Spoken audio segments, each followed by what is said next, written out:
Is no stranger to the fund, having been director of the Middle Eastern and Central Asia Department here, spent time at the World Bank and at the UK and DFID. Please give them a warm welcome.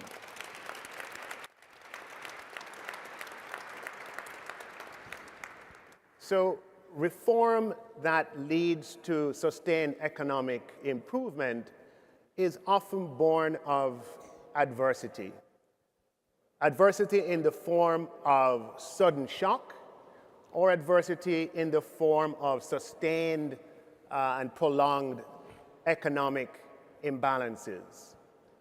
The road to reform is often not straight, it's quite bumpy at times, but some countries have been able to transform moments of crisis into lasting improvement, economic improvement, dynamism, inclusiveness, and in resilience.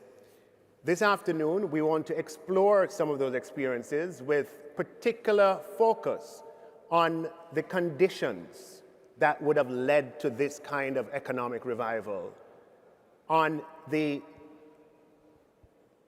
essential elements of what allowed these reforms to be sustained over time, and about the partnerships through which these reforms were built. Please join me in welcoming Minister of Paraguay, Minister of Economy and Finance, who is no stranger as well, spent several years here at the fund, was at the World Bank as well, and was central bank governor for Paraguay, and is now Minister of Economy and Finance. Please welcome him. So with that introduction, I'll start with you, Masood. What are the things that bring countries to the IMF, and are there common themes in groups of countries, and how have those things changed over time, the things that bring countries to the IMF? Thank you very much, Nigel, and thank you all for being here during your lunchtime. Look, countries, when you say bring them to the IMF, let's first of all define, we're talking about come to the IMF in a program relationship. Because of course, countries and the IMF have a close relationship all the time through surveillance, through the capacity building role that the IMF has. But when they come to the IMF, there are many representatives of countries in the audience as well as here. It is because they are experiencing pressure or on their current account, on their balance of payments, or on their economies, for which they need some support in tackling those imbalances. It could be that the pressures come from some exogenous shock, as you said. COVID is a very good example. Recently, many countries came to the fund as they were all hit by this common shock. But more often than not, we have to admit, the problems are caused by imbalances in domestic economic policies, where countries tend to spend more than they have, and that builds up an imbalance, and then you end up arriving at the fund.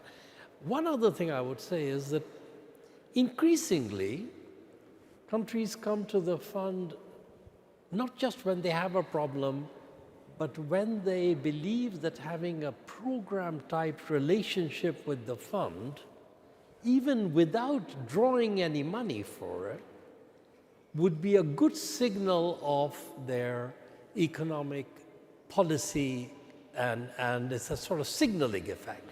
And you have some countries which have very strong fundamentals. The one that was going to be on the panel, but I think couldn't make it, is Morocco, that I'm familiar with, but Mexico, Colombia, others, where they come and get a sort of, I think that it's the FCL, which is a sort of technical term, but it's a credit line. But more than the money, it's a signal effect in terms of saying to the markets, the financial markets, that this country has very strong macroeconomic resilience and fundamentals. So I think countries come to the fund both when they need the help, but also when they need a signaling role that is important for their participation in financial markets. So, Minister Wadani, Benin has been engaged in at least a decade of economic reforms, quite successfully so. And you have developed your national development plan. What sparked the change in Benin? How did this get started? In the case of Benin, I believe that we had in 2016 a change of leadership. So the trigger of what's happening in Benin now is the fact that we had a leader that came with a clear vision and with a small team that shared that vision. In 2016, we had a very peaceful election, change in the system, and that was the case also in 2006. So every 10 years we used to changes, but how come at that time that change is creating now a huge transformation of the country? I believe that it's because Mr. Patrice Talon, our head of state, he was a very successful businessman. He knew the country very well. He was operating in the country for decades. And then in 2012, he had some issues with the former government. So he has to leave the country and live in Europe for 3 years. And during those 3 years, he was thinking about what are the weaknesses of our system? What are the strengths of the country? And then with a small group of people, and I was lucky to be part of that, he started thinking about what should be the transformation program to bring our people from poverty to prosperity. And then he developed a belief that being a small country in Africa does not set you to be poor forever. Being a small nation in Africa does not set you to be known as corrupt country, poor country, etc. So he said, let's do what we did in private sector. Let's go back and manage as a private sector. So he came back with that vision, with a clear program, and then we started the transformation. And the program was organized around two key pillars. The first one was key reforms, and the second one was key investment. For the reform, I only want to mention two of them, because we're talking about common sense things that is changing the country. I must say that when you look at the macro figures, you realize that Benin is doing well. We've been doing well for the last 9-10 years. IMF was in Cotonou last week. They confirmed that for 2024, growth rate was 7.5%, 100 basis points above the forecast. The forecast was 6.5. We end up with 7.5. We managed to reach fiscal consolidation 1 year ahead of time. Deficit now is set at 3.0, which is very unique in the region. But when you think about the performance, we're talking about data, but when you ask people who visit Benin, they will tell you that from the north to the south, everywhere in Benin, you see a lot of changes, construction ongoing. You see that the population, they looks happier. Something is going on. You can feel like there is a revolution, something going on in the country. Mm-hmm. And what is key here is that what we've been seeing now was part of the plan at the beginning.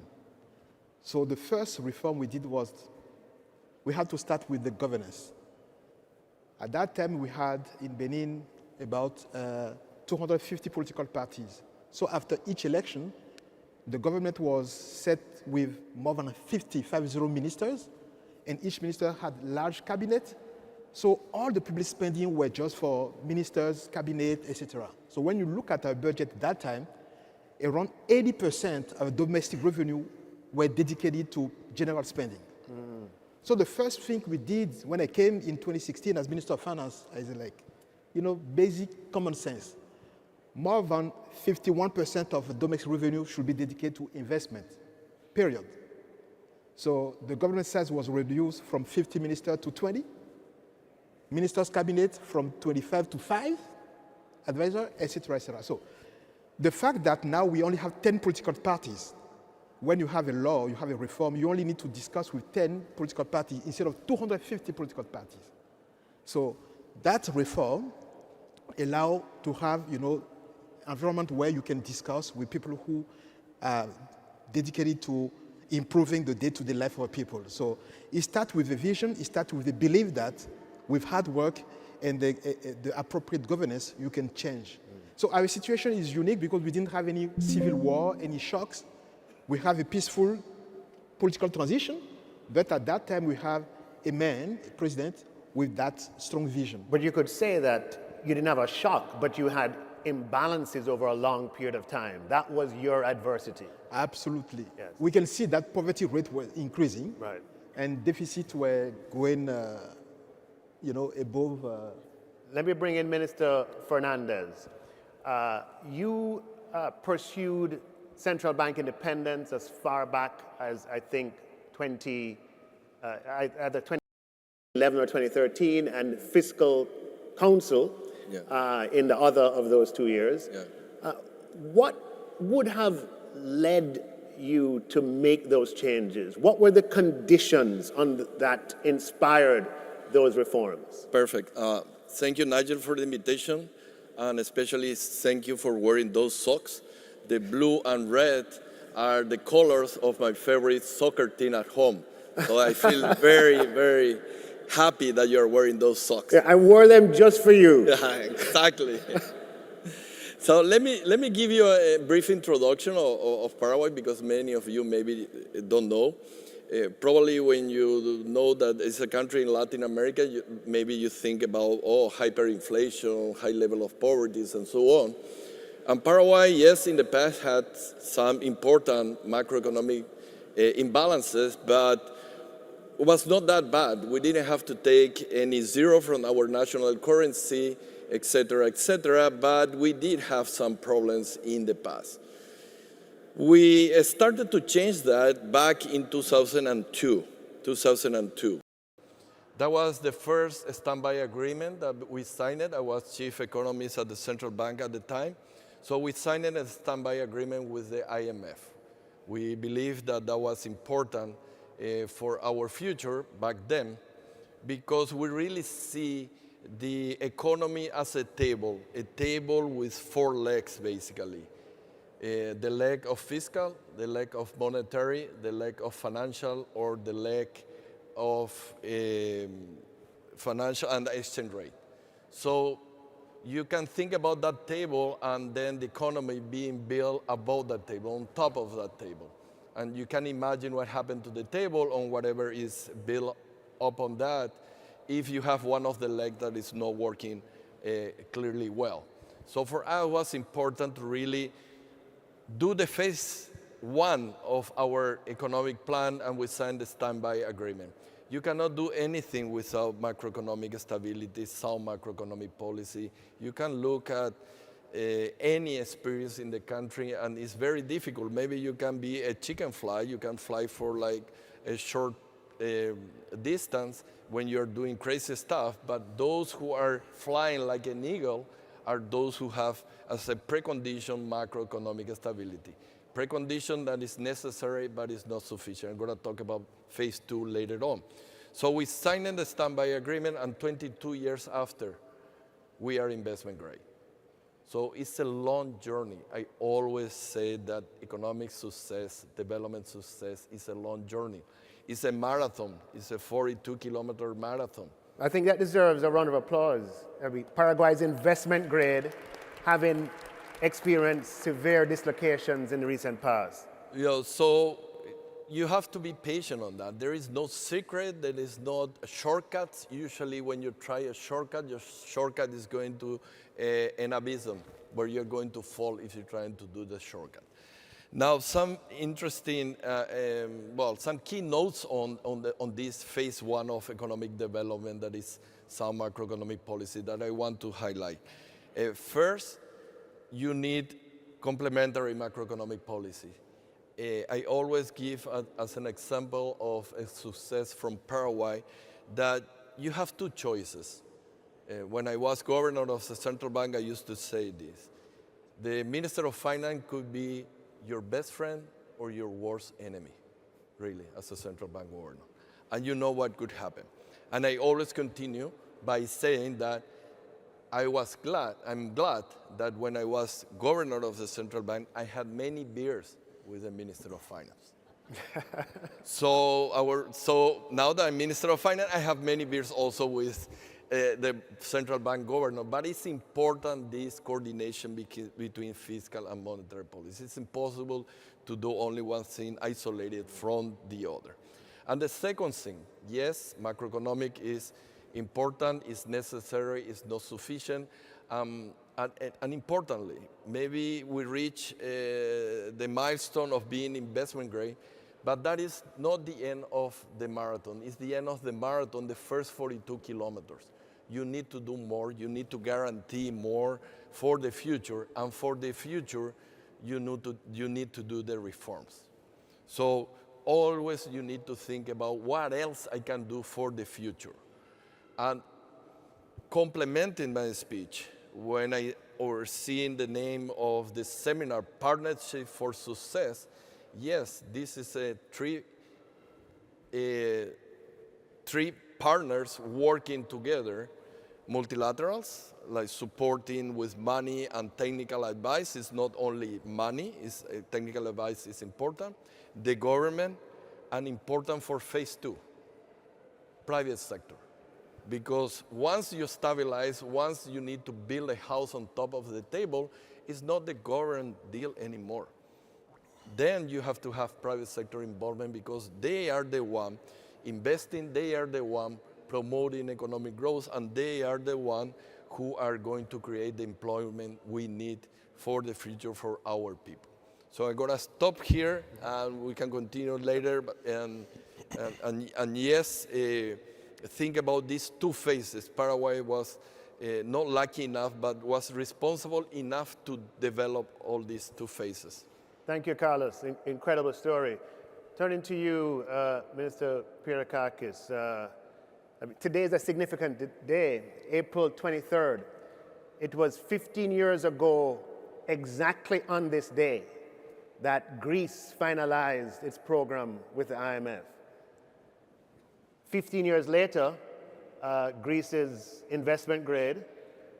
Over the last 2 years, the Financial Times has voted Greece as the best economy. Tell me, Minister, how was Greece able to sustain these reforms over such a long period of time? What were the elements that allowed this to happen? First of all, it's a privilege to be here at the IMF, specifically on the date that you mentioned, because for us in Greece, this date is symbolic. 15 years ago, we had our first bailout package with the IMF. We started our collaboration. It was a very difficult decade for Greece. Just looking at the numbers, we lost 24 points of our GDP in a huge financial contraction, which ignited unemployment and which is considered by most Greeks to be a lost decade. Since 2019, things shifted under the stewardship of the economy by Prime Minister Kyriakos Mitsotakis and the whole economic policies that our government spearheaded. We have seen significant economic results. I mean, just to outline, just yesterday there was the announcement on behalf of the European Statistical Authority with regards to which countries, which member states of the EU have a fiscal surplus. They are 6 out of 27. Interestingly enough, we have a primary fiscal surplus of 4.8%, an overall surplus of 1.3%. Our growth rate is 2.3%. It's multiple times that of the EU average. But interestingly enough, for the observer, 4 out of the 6 countries that have the surplus had IMF programs on that decade. It was Cyprus, Greece. Say that again. Say it a little more loudly. say it again. I think it's self-evident. No, go again. Why? No. 4 out of the 6 countries. 4 that out have of the surplus 6 countries had the program. who have surpluses today in the EU. What about them? 4 out of the 6 now have a positive surplus. So And they were in fund programs. yes. I think that deserves a round of applause. Come on. Now, of course, there's a whole debate vis-a-vis what you do with the surplus and how you manage to have positive economic results. We have de-escalated our debt by 60 points, by 60% since 2020. And we plan to continue doubling down our reforms. with, of course, a very solid foundation of fiscal prudence. As you mentioned before, without fiscal prudence, you can achieve nothing, and we learned that result. There's a very interesting quote by Winston Churchill that he was quoting a specific country, but I think that it stands for Greece in that decade, that you can do the right thing after having excluded all other possibilities. We needed 3 programs, 3 bailout packages instead of 1, which was the case for the other countries. And this had a lot to do with how our political system metabolized the crisis and how we managed to stand on our feet. We have managed to do so now. The policy has, I would say, 3 pillars. The first one is fiscal prudence. For us, fiscal prudence is a regime. It's not a policy choice. And it's a regime of this government, it's a regime of this generation. We don't plan to pass the bill to the next generation, as was the case with the previous generations in Greece. The second has to do with the banking system. There's a very interesting quote by Michael Lewis, who wrote a book on those countries. Unlike the case of Ireland, for instance, where, as quote unquote, Michael Lewis says, it was the banks that sank the country. In the Greek case, it was the country that sank the banks. The Greek crisis started from the inability that the Greek government had to refinance its debt. Nonetheless, we had 40% non-performing loans in our banking system. Now this number is below 5%, and we plan to continue towards that policy. And the final point, and perhaps the most important point, building on top of the solid fiscal foundations, is reforms. Reforms 360 degrees in every policy area of the government. You mentioned digital and education, which were 2 areas that I had the responsibility of managing in the last 6 years. Just to mention digital, through the creation of the government platform, we started from 9 million digital transactions in Greece, which is less than 1 per citizen, basically 0 in 2019, and now we have more than 2 billion digital transactions. Those are physical visits not made. And there is a significant boost to the economy from that, from cutting red tape, cutting administrative burdens, reducing bureaucracy, and enabling and catalyzing investment. Same holds for reforms that we need to do in the pension system. Same holds for reforms that we have already done and established in education. Greece was the only country in the world, aside another one, I think, that prohibited the foundation of private universities. We passed a law which allows for the foundation of private universities, and guess what? This creates a positive economic boost. So this comprehensive policy of reforms throughout the economy has produced dividends, has produced results. And continuing towards that path, I think, will produce more dividends in the future.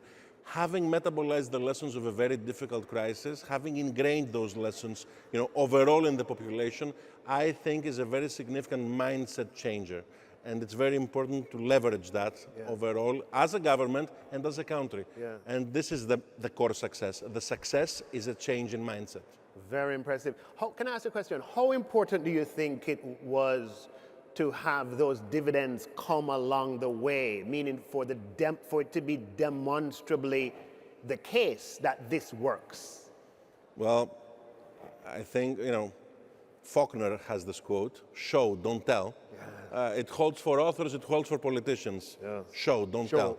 And it's but show in a non-opportunistic manner. Opportunism in the macroeconomy can kill you. Yeah. You need to do it sustainably. It needs to be part of a narrative. It needs to be part of a narrative that builds up itself, but you need to be agile. Agile is a terminology that computer scientists use.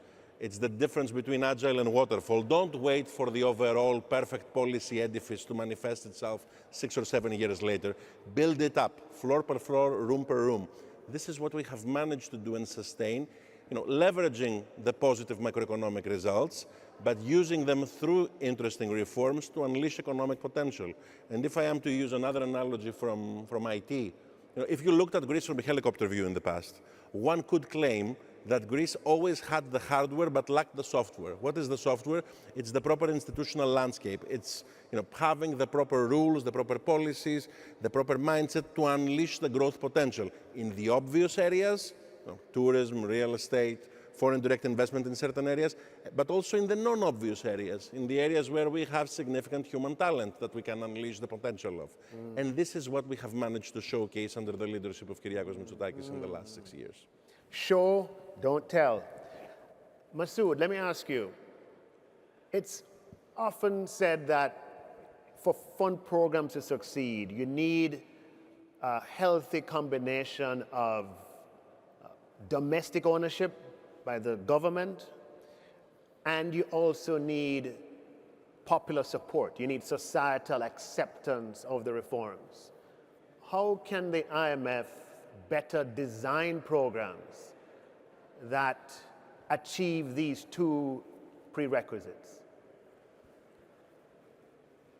I think one lesson that I've taken away looking at many countries over the years when we worked with them is that you can do stabilization programs without a great deal of broad support. Because the stabilization is something that you know what the instruments are and you can act on them. Governments have reasonable control over those instruments, fiscal, spending, tax, cutting back on imports. But you can't build resilient economies and you can't undertake the growth-inducing agenda without broad popular support. And the days, maybe at some point governments could do top-down design, that doesn't exist anymore. There are economists in every country. There are lobbies who are for and against particular bits of reform. There are social media activists and influencers who shape the climate and context within which policies are made. And unless governments engage with that community, build a narrative that explains why they're trying to do what they're trying to do, it's hard to make those reforms stick. And I think I've seen in some countries, they've done that really well. And other countries where there's a tendency under pressure to sort of close, and say, let's not talk to people too much. That doesn't really work. You have to reach out and talk. Now, for the IMF, the IMF of today is very different from the IMF of 25 years ago or 15 years ago in terms of the degree to which it is also reaching out. For my money, there's some way still to go.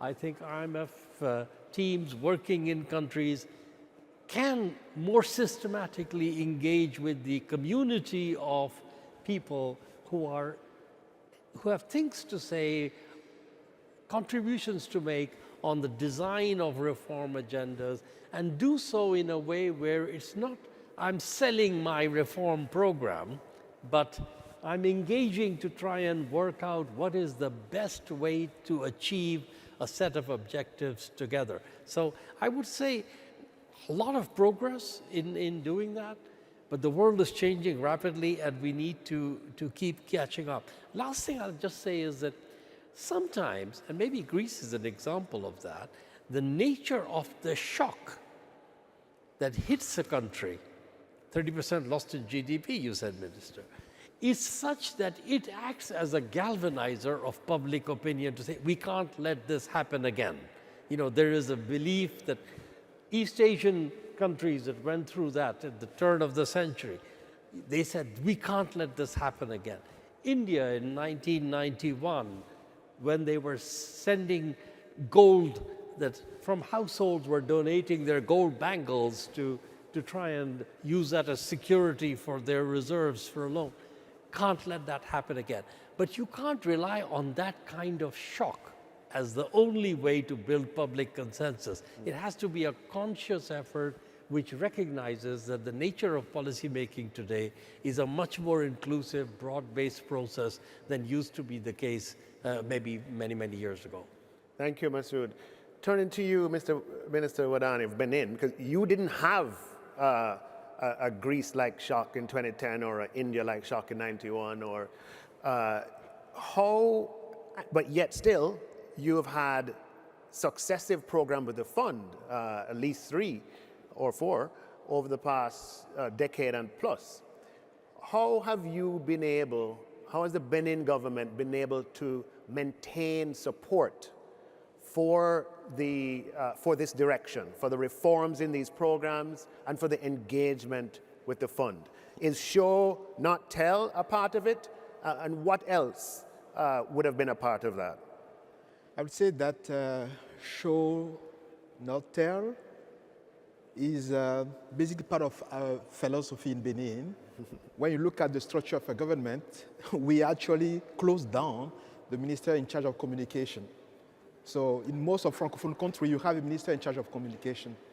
And then we said, like, you know, when you have a minister in charge of communication, he'll be spending his whole day telling people that we are nice, we're doing nice things, even if the reality is different. So we closed down that ministry.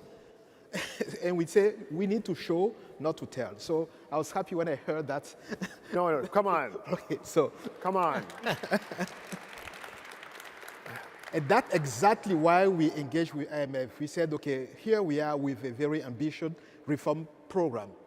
And say, okay, let's go to IMF, because IMF is the key partner that can help us to show to our people and to the world the transformation we've been, you know, asking for, the transformation going on the country. So the three let's say, keys for the success in our relation with IMF are the following. The first one, obviously, the program is based on our national priorities. We have our own reform agenda, and everything in the program is coming from our national priorities. So it's your program. It's our program. Your policies. Our policies.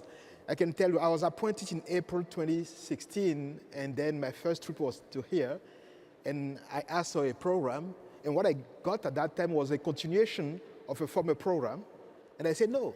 So the team came and I refused at that time to sign. So it took us 6 months to convince the team at that time that we need to forget about the past to align the program to our national reform program. And at that time, we started the program with, I remember, with the deficit at 9%. So I was here telling the fund, I say, you know what? The deficit 2015 was 6. I want to start my economy. I'll bring the deficit to 9, and in 3-4 years' time, I'll come back to 0. I will have a surplus. And they said, no, it's not possible. After 6 months, the fund accepted to use our agenda, reform agenda, and we set the program. And in 2019, we brought the deficit to 0.5%. We delivered. And I can tell you, without the COVID-19 crisis, when you look at the 2020 budget, without the COVID-19 spending, we should have like a surplus of 1.2%, which was what I told the fund when I came here in 2016. Wow. So we delivered on that. So the first key was to manage to have the support of the fund to align 100% of the program on our national priorities. And doing so helped us to convince the population, our people, to support us. So that was key. The second thing is, we actually using the fund beyond what is in the program. Every single time the team of the fund come to Benin, I will spend hours talking to them, asking them questions on other reform outside of the program. So the program is one thing, but we try systematically to look beyond the program, to leverage on IMF 80 years of experience, your capacity to have benchmarking all over the places, and then get your support on other metrics, other programs. So that's also something very, very.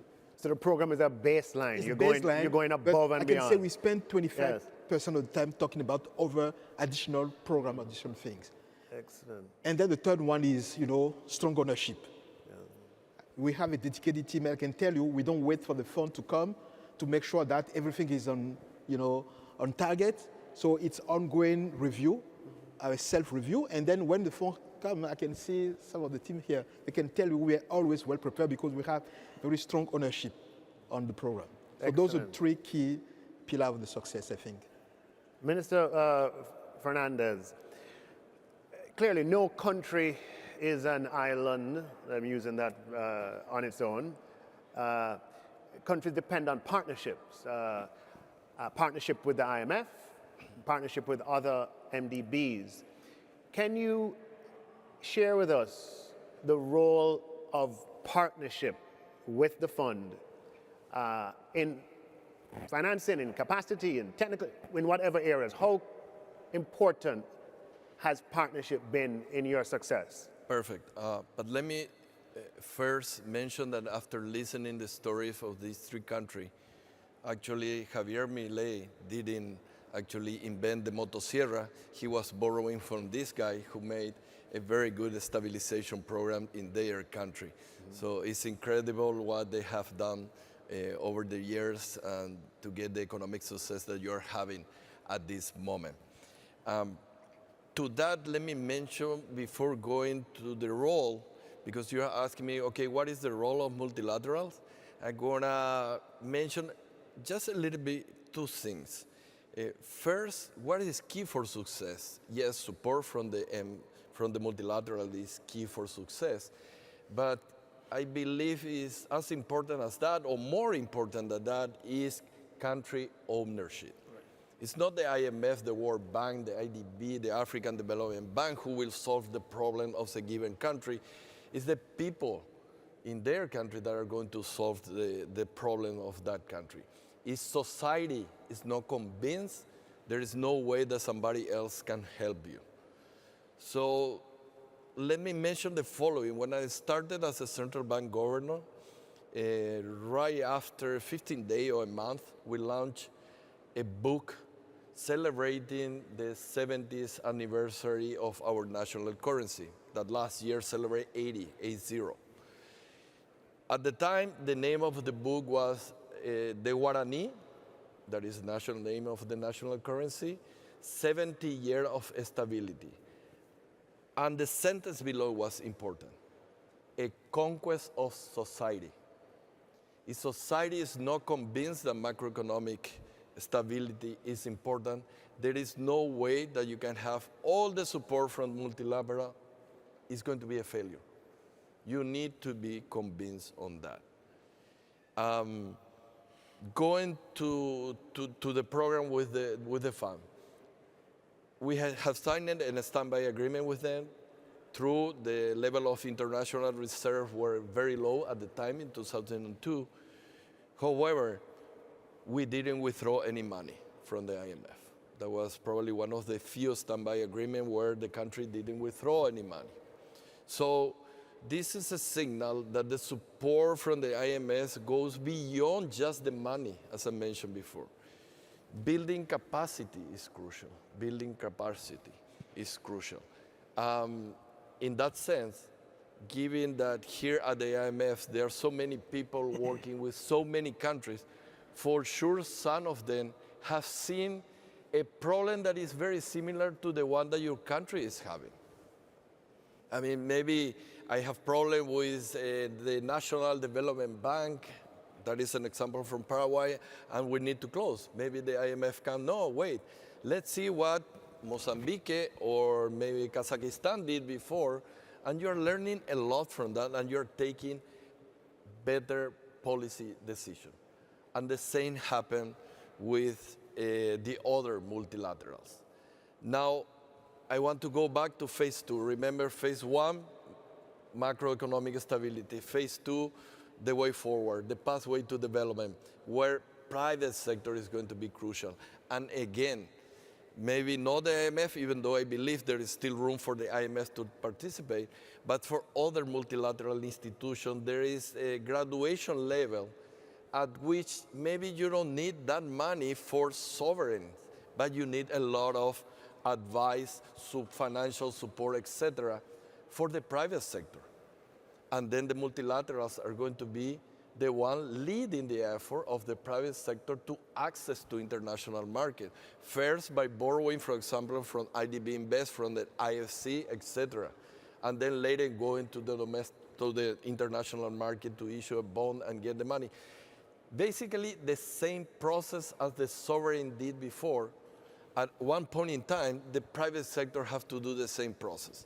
Slowly testing the water of the local market, they go in abroad, and in that sense, the participation or the support of the different multilaterals is going to be key for this phase two of development. Yes. Thank you, Carlos. Masoud, back to you. So in fund programs, we know that the IMF works very closely with the World Bank on a lot of the implementation of a lot of the reforms. How do you think the fund can improve that partnership to the benefit of the country? How can these institutions work better in the context of a fund program for the benefit of countries? You know, the history of the relationship between the bank and the fund is one that has had its ups and downs. That's 19th Street, just behind all of you. And there are periods of time when 19th Street seems quite narrow and easy to cross. And there are periods of time when it feels like a very wide street and very hard to cross in either direction. I think that in the countries and at the level of country programs, there's always been collaboration and cooperation. How do you make that more systematic? How can you make that better? The IEO, the Independent Evaluation Office of the IMF, did, I'm thinking maybe 3 or 4 years ago, an evaluation of the IMF World Bank relationship and other relationships. And there were a couple of lessons that I remember from that stuck with me. One was that the relationship works best when the responsibilities of both sides are clearly defined. When you know what you want from the other side and when you need it and why you need it, I think that helps a lot. The second thing that is important is when it's not a transactional relationship. When you start off with a common agenda that you sit down and with the country being in the front seat, if like the driver's seat, you say, this is where we need to have collaboration between these two institutions because of their expertise, because of the different operations they'll do, that together will help the country make progress on this agenda. So I think you need to have a shared sense of objective and a clearly defined allocation of responsibilities and what is expected and when. That helps to make it work better. But you know, there are also instances where the calendars of the two institutions tend to be out of sync. The IMF often has to respond very quickly on a certain area. And sometimes the bank needs to think much more longer term in its planning. And it's important to iron those out as quickly as possible and with as much frankness as you can, recognizing that I think being straightforward is probably the easiest way to deal with it. Thank you, Masood. All right, we're now in the rapid fire round where we're going to go really quickly, 5 sentences, 7 sentences. And the question is this. It's all well and good to have successful fund programs to achieve macroeconomic stability. Some question the value of that. Benin, you have experienced regional conflicts have shut down your borders with Niger and with Nigeria. You experienced COVID. You experienced the inflation shock. How have you been able to navigate those crises, and has this success been helpful to you? I will say that we were very lucky. We're lucky because during the period of 2016 to 2019, before the shock started, we were in program with IMF, and I told you we managed to bring the deficit down to 0.5% in 2019. So we have buffer, and we had like a very strong macro situation before the crisis started. So it started with devaluation in Nigeria, border closure with Nigeria, COVID, etc., etc.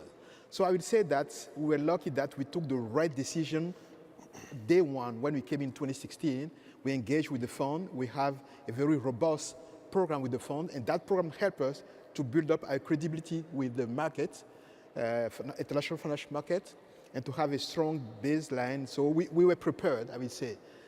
Also, the fact that we actually work to make sure that we have a very diversified economy. Prior to 2016, GDP was driven by purely agriculture, and cotton was the only and the main product. We managed to have 5 other products supporting our agriculture. We managed to start the transformation of our product. So, and that started in 2016. So when you think about it, for decades we were selling cotton seed with no transformation. Now we are selling clothes.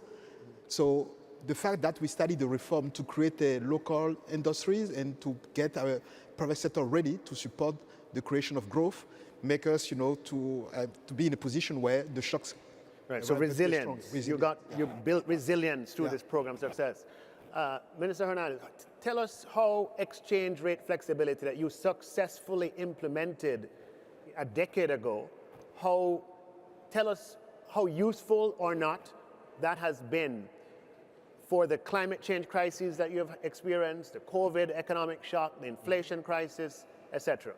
Quite important. I mean, the economy is nothing different than a human body. Human body, you always shake hands, give kisses in Latin America, go to a movie, in a theater, to a soccer game with a crowd. I mean, you're subject to shocks, like virus shocks. In the economy, the same. You are subject to instability in a neighboring country, a drop in commodity prices, a financial crisis in the war, et cetera, et cetera. So what is the best thing that you can do for your body? Well, do exercise, eat well, et cetera, et cetera. And for the economy, prepare for that. Because there is no way that the world is going to be certain. You are going to be subject to shocks. And you have to prepare your economic immune system for those shocks coming in the future. And for that, one of the key legs, one of the four, is flexible exchange rate. Of course, sometimes it's not easy. Of course, you cannot have a flexible exchange rate when you have a weak fiscal or monetary policy or a disaster in the financial sector that will lead to a crisis. You have to build up on the four legs before starting to build the economy. For the case of Paraguay, a small, open economy, yes, it's possible. So you have four policies that you need to take care of. Just do it. Thank you. You have the last word. The intense reforms that you enacted, I remember your pension reform, for example, raising the age of retirement in the public sector and tightening the rules on early retirement and other reforms. How did those reforms help you during the periods of economic shock in the last several years, COVID crisis, inflation shock, etc.? Well, in reality, and as I was listening before to the stories of my colleagues in their various countries, I remembered the book from my student years, which was Menser Olsen's book on the political economy of reforms, where he codified that reforms have targeted costs and diffused benefits in the society. Thus, those who incur the costs are the ones who will politically mobilize to stop the reform in many cases. And this is why I would say communication is a very positive thing if it's ingrained in the policy and if in reality it acts as narrative building. John Maynard Keynes used to say that ideas rule the world, not policies, ideas. Thus, you need narrative building in those reforms. We managed to create that narrative, perhaps after having excluded all other possibilities in many cases, but right now, specifically for the generation of the 30-year-olds, the 40-year-olds, the 50-year-olds in Greece, those who incurred the cost of that crisis in terms of unemployment, in terms of opportunity costs of a generation, in terms of the Greeks who left abroad during that crisis. Funnily, on the same day today that we signed that memorandum with the IMF 15 years ago, there was an article in the New York Times written by Thomas Friedman. At the end of that article, Thomas Friedman wrote that in the next years, I'm not going to be looking at the performance of Greek bonds. I'm going to be looking at young Greeks. If you see them leaving the country, start selling. If you see them coming back or staying, start buying. Greeks have started coming back in the last years, specifically because we managed to bear the cost of those reforms early on. And right now we're seeing the dividends. The narrative is there. We have understood, we have metabolized the lessons of that crisis, and we're ready to move forward. Wonderful. Ladies and gentlemen, unfortunately, we are at just about that time when we have to wrap up. But here we have been treated to tremendous stories of success from Latin America, from Europe, and from the continent of Africa. It shows you the international and global nature of the work that certainly that the fund does, but it's interesting to see the commonalities of success across very diverse countries. The domestic ownership, the support by the populations, show and tell, mindset change, a lot of rich lessons here. These have been very inspiring stories, and I want to show your appreciation for our panelists with a big round of applause. Thank you. Thank you, Miguel. Thank you.